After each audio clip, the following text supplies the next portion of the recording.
Hello and welcome to Project Goliath. In today's episode, we will be looking at some of the first creatures on land to live on Goliath.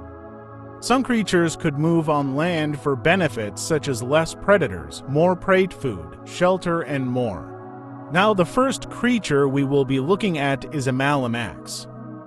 This is the Malamax. It has evolved from the Parvus fuga and lives on the frisbee's forests. Because of this, it has lost its helium bag. Because of the lack of the helium bags, the lungs can grow bigger, so the creature can grow bigger. It is around 1 foot and moves around like a slug.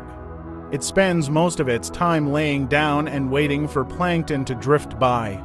The plankton then gets caught in its hairs and then it pulls the plankton toward its mouth. It has 3 eyes, a heart, large lungs, and a very simple brain. When breeding, they slowly move to another Malamax and they expel gametes. Instead of the gametes landing on the mother's back, they instead take the eggs to a place where predators can't get to. Then, as the eggs grow, they stick to the ground to prevent being blown away by the wind. When they are about to hatch, the egg opens and out comes a Malamax. The process then repeats itself. This is the Imacanoa and has evolved from the Malamax and is again a filter feeder. It spends most of it slowly moving, sucking up marine snow from the floor. It has 3 eyes, a brain, lungs, a digestive tract, and gametes. When breeding, it expels the gametes and then the fertile eggs land on either the male or female. When the egg hatches, it is left near shelter, then abandoned by its parents. Now the Malamax and the Imacanoa is not safe on these frisbee forests because of the first predator to go on land. This is the Bardisado and has evolved from the Magnamoris. It is the first flightless predator that has appeared within Goliath. It moves around similar to a slug and eats the Malamax, which is its main source of food. Like the Malamax, it has lost its helium bag in favor of bigger lungs. This has allowed them to grow very big. It is just over 1 foot and spends most of its time consuming various types of creatures. This process takes around 10 to 15 minutes. They have large lungs, 3 eyes, a digestive tract, a bigger brain, and heart than the Magnamoris. When breeding, they expel gametes. However, instead of looking after them or protecting them, the fertilized eggs have evolved a spiky layer to protect it from predation. Now let's move on to some plants. This is the Solemn Silva and has evolved from the sky bushes. They are very similar to the sky bushes, but they have lost their helium bag. When it reproduces, it again expels gametes. However, if there are no bushes around, they will split into 2. They try avoid doing this to increase biodiversity. I will refer to these as floor bushes.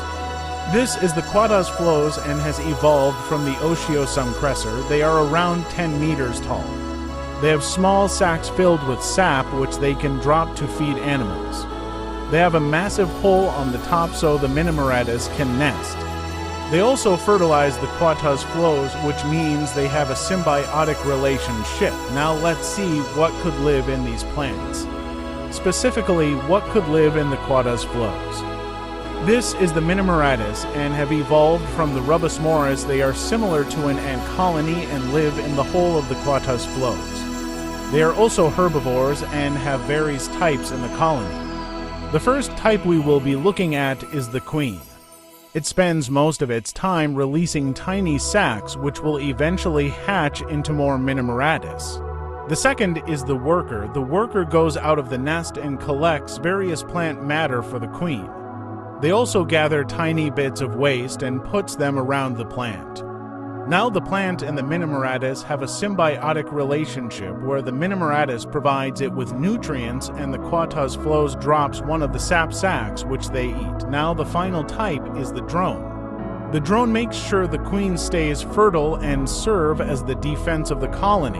How do they do this, you ask? Well, when something threatens the colony, they fill up with an explosive gas. They then use their teeth to attach to the predator. They then explode, damaging or even killing the threat. They have 3 eyes, a brain, 2 lungs, a helium bag, a digestive tract, a sac that can fill up with explosive air for the drones, and a gametangia for the queen. They are around 0.5 feet tall. Now we have talked about carnivores and herbivores, but what about both? Introducing the first omnivore on Goliath. This is the Nomonoris and has evolved from the Bardacado. It is the first omnivore inside Goliath and has evolved hand-like appendages around its mouth. They use this to pull small chunks or meat and plants into its mouth.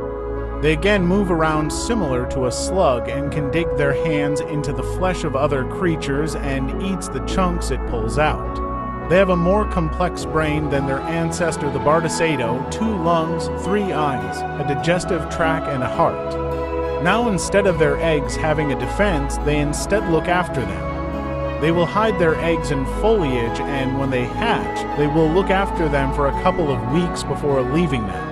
Thank you for watching this video. If you are interested in making fan art, prompts, or taking part in competitions, make sure you join the Discord by pressing the link in the descriptions. Talking about the Discord server, we are going to hold our first event. A clay deep dive will be happening very soon. If you don't know what it is, a clay deep dive is where you take a creature and create lots of variations of it. I will decide which creature we will be using very soon. See you then. Goodbye.